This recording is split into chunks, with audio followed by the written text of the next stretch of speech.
present my final presentation on my research topic, the comprehensive investigation of peripheral doses outside the applicator and electron beams of a Varian TrueBeam and Elekta versus ST linear accelerator. My supervisors are Pejman Rowshanfarzad from UWA and Mounir Ibrahim and Talat Mahmood from Sir Charles Garden Hospital. So I raised the first question on how do peripheral doses impact patient safety and treatment efficacy. So in terms of the quantifying the peripheral doses will help us to understand the potential damage to critical organ in any direction, help ensure safe and accurate delivery to patients, assist in clinical process in terms of protecting healthy tissue, could help reduce the risk of secondary cancers, accurate dose measurement for safer treatments, inform future radiation therapy guidelines. So overall, it will help us in a way better understanding, greater reassurance, less effect to healthy tissue, and better treatment. Therefore, the aim of this project is to increase the therapeutic index so that we can have a higher control on the tumor and less effect to the normal tissues.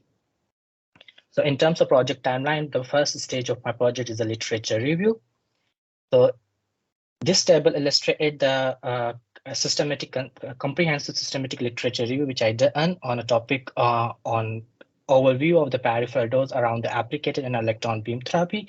And this table displays the studies that have been conducted using Elekta, Siemens, and Varian Linacs involving various combination of applicators, cutouts, beam energy, depth, gantry angles, and detector. Some of these studies also compared the measured data with the treatment planning system.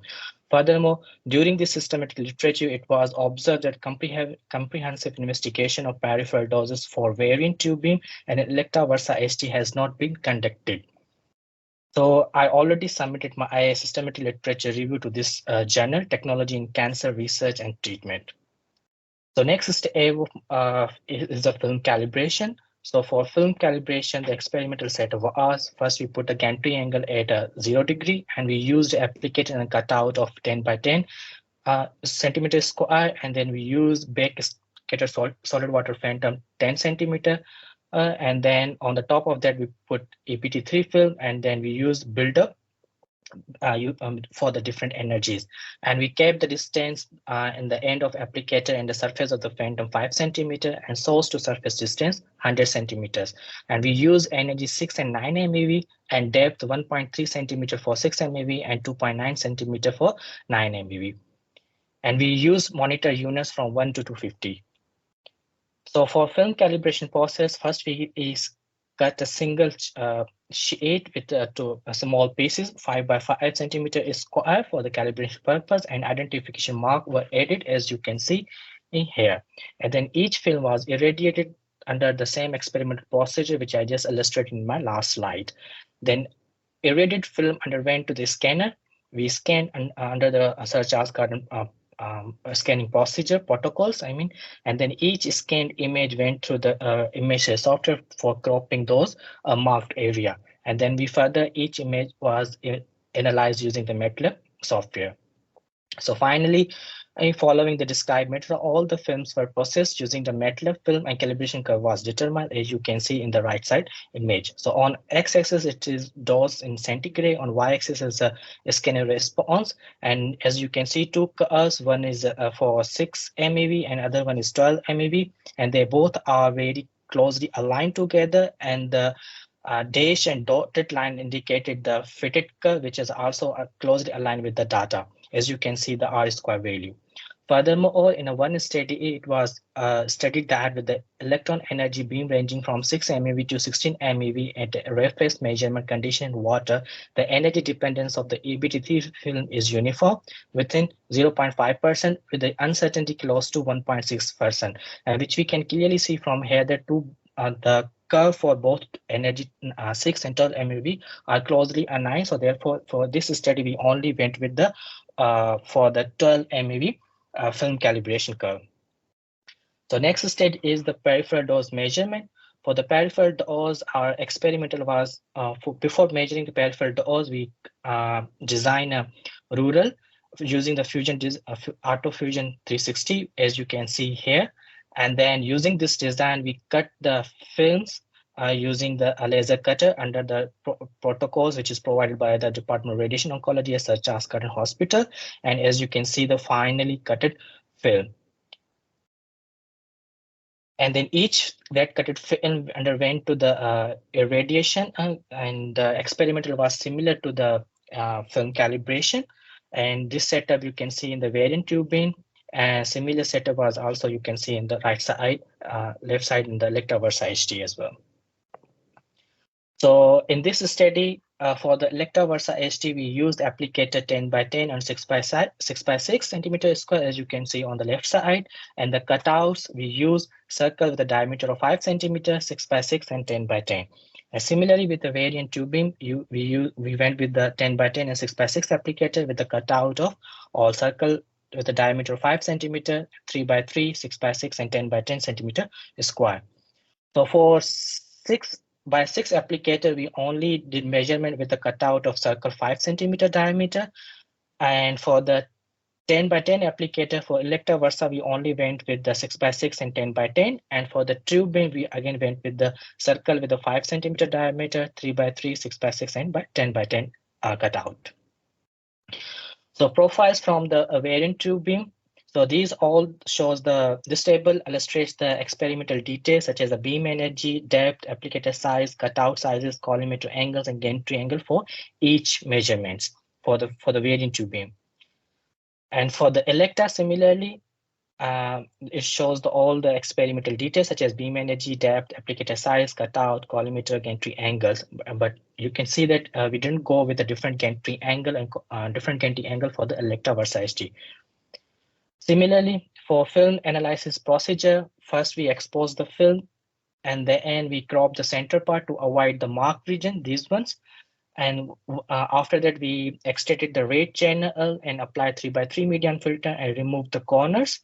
And then each pixel value of this image was converted into dose value using this equation, which is found during the film calibration procedure. And now this image shows the dose distribution on the film. So center region show the higher dose region and the blue one show the lower dose region. And the red and blue lines indicates the profiles. I extracted the 11 profiles and then I averaged out them to come up with this final profile. And this final profile was used for further analysis. So for profiles from the Eclipse TPS, we extracted out all the data in a TXT format and we copied the data in Excel so that we can analyze all the data using MATLAB software and we come up with a nice profile. And this diagram illustrates the calculation parameter that we use during the calculation of TPS. So maximum number of particle history selected by itself and the desired accuracy goal is reached. Basically, TPS use the Monte Carlo calculation. And this just showed the Eclipse TPS platform for desktop image. So profile from the Monaco, similarly for the Elekta comparison, all the data was provided by the Simon in the form of dose distribution. And as you can see, the red and blue line are the profile that were extracted out. And then we again average out and come up with the final profile using the MATLAB. So these are all the experimental setups, beam energy, applicator size, cutout, gantry angles, collimator angles that were used in Eclipse and Monaco for calculation of profiles. So once we got all the profiles and then we calculate the physical parameter. First, we calculate the asymmetry, which is based on the ISC protocol. Define the symmetry as the maximum dose ratio at two symmetrical points on either side of the central 80% of the full width of half maximum of the profile, and symmetry percentage is equal to R left divided by R right is equal to maximum point multiplied by 100, which I'm going to illustrate in this figure on the left. This diagram shows the profile. On the left, on the x-axis, it's a distance in a millimeter, and on y-axis, a relative dose in a percentage. And this part is show the central 80% of the full width half maximum, and this is the central point, which indicated in a yellow point. So first, we find the closest left and right point to this yellow point, and then we divide the left point with the right point and calculate the ratio. And similarly, we find the second second next closest point to this yellow point, and then again left, we divide the left point to the right, and we did similarly with the entire central 80% of full width half maximum, and the one point that gave us the maximum ratio, we call them as a symmetry. And then next we calculate the penumbra. According to ICRU report, the physical penumbra is the distance between the point 20% and 80% isotope curve intersect the x-axis at the Dmax, which you can see from this figure in the red line. And then peripheral dose calculation, we divided this dark area, these ones, divided by the central area. And for the dark area, we selected this 20%. For quantifying the peripheral dose, we select the region delimited by the isodose curve below the 20% threshold. The rationale behind selecting this isodose level is this point lies in the observing decay as the radiation is a function of the distance, as you can see here. And this sharp dose fall off suggests the underlying physical process potentially involving the scattering of electron and the presence of contaminated photons. The scattered electron and contaminated photon are of a critical concern as they contribute the radiation exposure experienced by the adjacent healthy tissue, thereby assisting in an inclusive assessment of their impact. These subthreshold doses which affect tissue in the vicinity but not the primary target area are categorized as a peripheral doses. So once we analyze all those values, so now the part is the result and discussion. So first is we did calculation for the symmetry, and for the symmetry, I'm just going to show you all the graph due to the time constraint. With various field sizes with different collimator angles and gantry angles, and these all the data for the Varian, and this data show for the Elekta. But from our measurements, it shows the at both measured and TPS calculation encompasses inline and crossline symmetry percentage, indicated that the values for all field sizes across different energies adhere to the acceptable 103% criteria as distributed by the ISE protocol. So next is physical penumbra. So this is this diagram shows for the Varian TrueBeam. On x-axis, it's field sizes 3x3, 6x6, and 10x10, and on y-axis the penumbra value in millimeter. And each column represent different energy in levels. And the blue lines, blue bar shows the cross line, and the orange line bar shows the inline measurement, and the hashed one shows the TPS calculation. This presentation of the graph will remain the same for my entire presentation.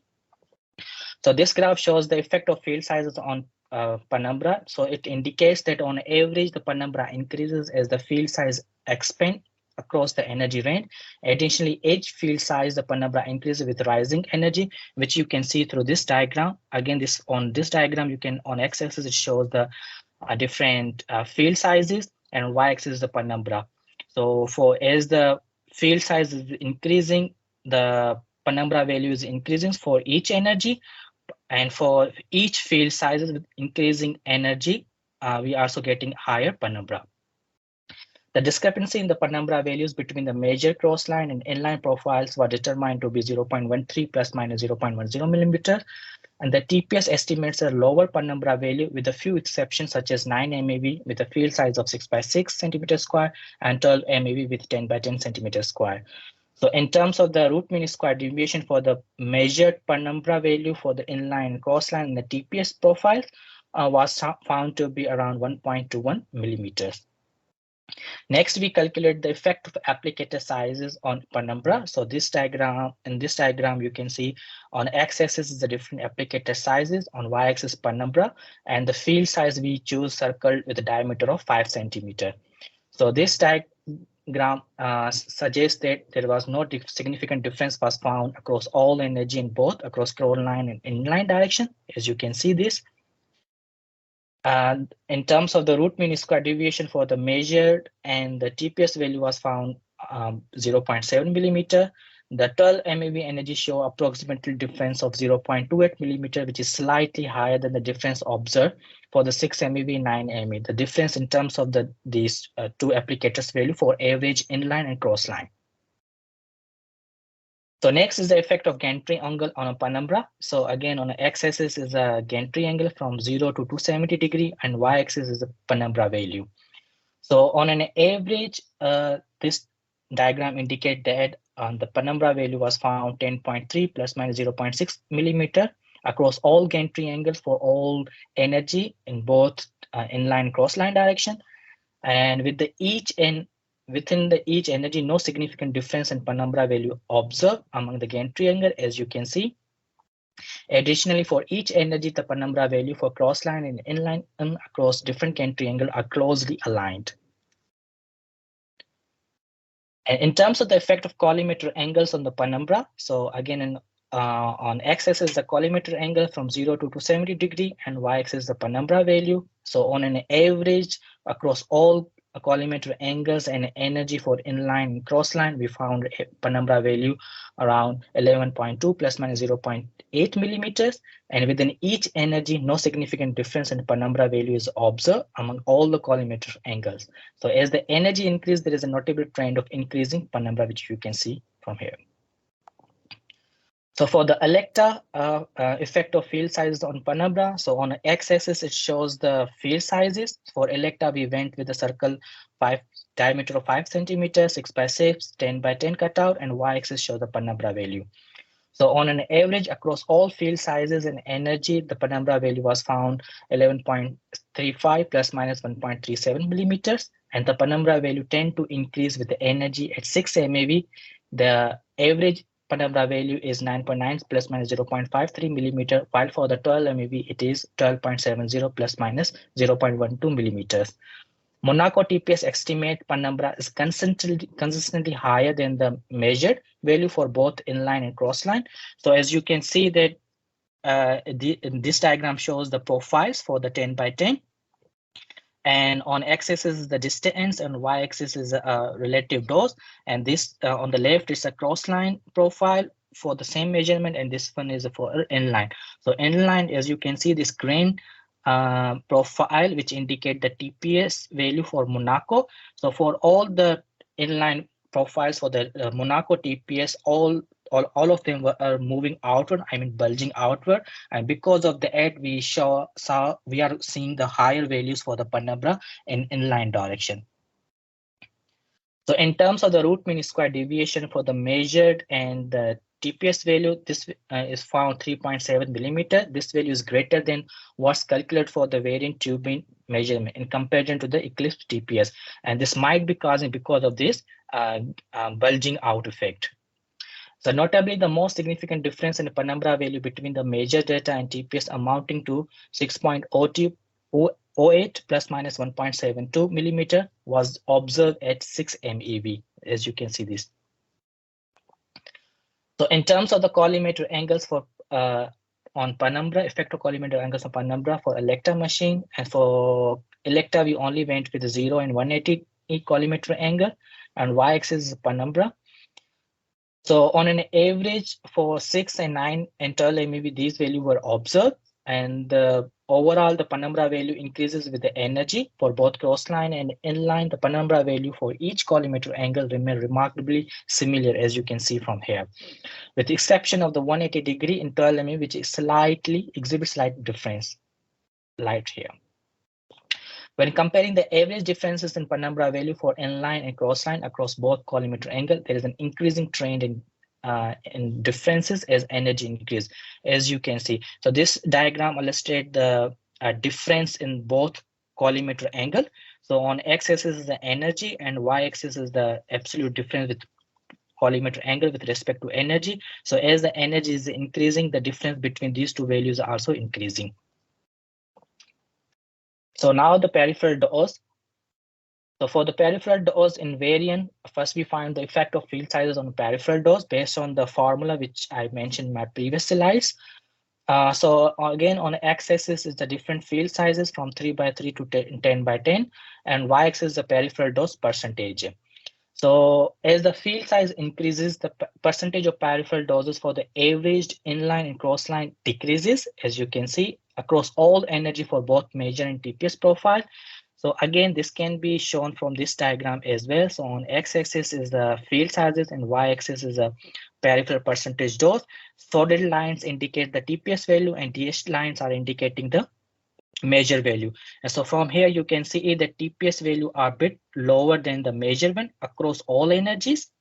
And as the energy is increasing for each field size, the peripheral dose value is also increasing. And for each energy, as the field size is increasing, the peripheral dose value is decreasing. So the most significant discrepancy, approximately 2%, was observed with the 3x3 field size, regardless for energy. In terms of the measure and TPS value comparison, the root mean square deviation was found 1.43%. So in terms of the effect of applicator sizes on peripheral doses, so we again went with two applicator size, 6x6 and 10x10, and y-axis peripheral dose percentage. So from this diagram, we can see the 6x6 applicator consistently presenting a lower peripheral dose across all energy levels. And this shows the difference of two applicator size for average inline and crossline value, only for the measured and TPS one. So the TPS consistently showing the increasing difference with respect to energy. However, in a measure we see a slight discrepancy after the 9 MeV being where it slightly decreased almost by 0.2%. So moreover, across all energy in applicator, TPS value for the peripheral dose consistently appeared lower compared to the measurement. And the root mean square deviation for the measuring TPS value was found around 1%. So in terms of the effect of gantry angle on peripheral doses, on x-axis is a gantry angle from 0 to 270 degree, and y-axis is the peripheral doses. The peripheral doses value for collimator angle 0 and 270 were slightly higher than the 90-degree gantry angle. This difference is particularly pronounced at the 12 MeV, as you can see. Additionally, as the energy increases, the peripheral dose value for each gantry angle rose like this. And on average, the peripheral dose across all gantry angle were recorded as mentioned these values. So in terms of the effect of collimator angle on peripheral doses, so again on the x-axis is the collimator angle from 0 to 270, and y-axis is the peripheral doses. So the peripheral percentage dose remain very close for the 0 to 270 collimator across all energy, indicating the peripheral doses are consistent for each energy between the 0 to 270 degree collimator angles. So in Elekta, similarly for effect of field sizes on peripheral doses, it looks like a router issue. This diagram illustrates on an average, as the field size increases, the peripheral dose value decreases. Furthermore, with each increase in energy, the peripheral dose value for the measure profile rises, which is further shown through this diagram on the left. So on x-axis again is the field sizes, on y-axis the peripheral doses, and the solid line indicate the TPS value and dashed line indicate the measured value. So for 6 and 9 MeV, TPS value and measurement were consistently going lower with, for each energy with the increasing field size. But for the 12 MeV, especially the TPS value, show a slight deviation, as you can see. First is decrease, and then again it increases for the 10x10 applicator. So in terms of the root mean square deviation for the measure and TPS value was found 1.07%. So in terms of the effect of collimator angle on peripheral doses, on x-axis again show the collimator angle 0 and 180 degree, and y-axis is the peripheral doses. This diagram again indicates that the peripheral percentage dose remained very close for the 0 and 180 degree collimator across all energies, indicating that peripheral doses are consistent for each energy between 0 to 180 degree collimator angles. And further, this is the profiles for each energy. I'm just showing you the one profile for the 10x10 cutout in crossline direction. And from this diagram on x-axis is a distance, and y-axis a relative percentage dose, and the solid lines again indicate the TPS value. Dashed and dot line indicate the measure value. Blue one is the lowest energy 6 MeV, and the red one is 9 MeV, and green one is 12 MeV. So as you can see, as the energy is increasing, the profiles are moving, bulging outward. And furthermore, if we see from the applicator side, from the edge of applicator around 10 to 50 millimeter up to the 105 millimeter, we observe the peripheral doses under the 5%. So what does it mean? That it means that the therapy is conducted using 10 by 10 applicator cutout and applicator, where patient receive 50 gray in the central region at the depth of maximum. Under 2.5 gray of dose will be received at the distance of approximately from 10 to 15 millimeter from the field edge. So finally, conclusion. So in conclusion, we observe the symmetry value from all the measurements, from even from the TPS or within the 103% criteria according to IEC protocol.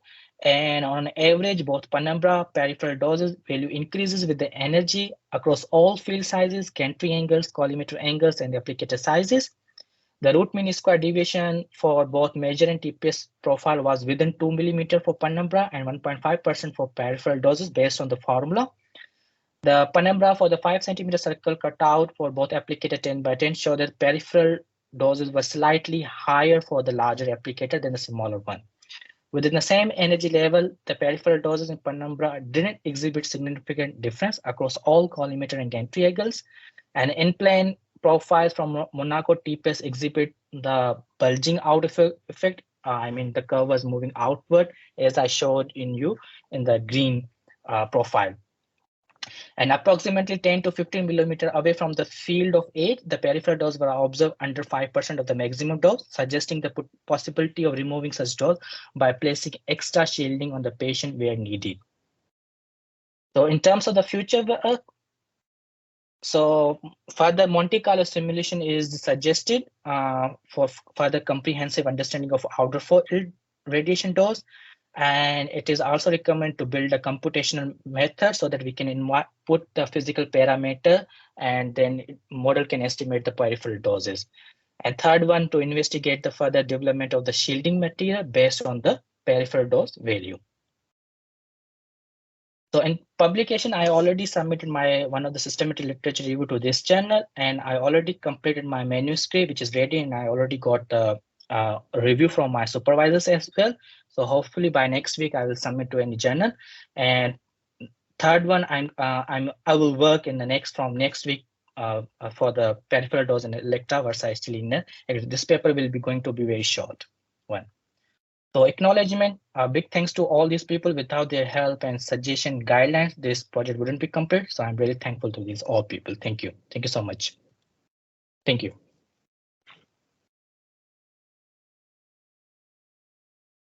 Great work, Kapil. That's a huge amount of work that's been conducted there. Yeah. Does anyone have any questions for Kapil?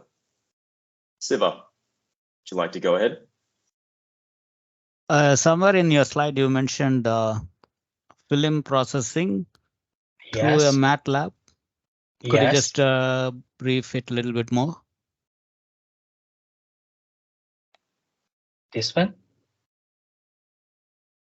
So film processing through MATLAB, something maybe written in the next line, one of the slide or some, whatever it is. Okay, so basically all the skin films were cropped through the image processor. Okay, and then once they cropped, then we did all the processing. Let me show you my slide. Okay, so yeah, so once the this is unexposed field, and then we expose through our experimental setup. Then we crop all these marked regions. Okay, once we remove those ones, then we extracted out the red channel from the through using the MATLAB code.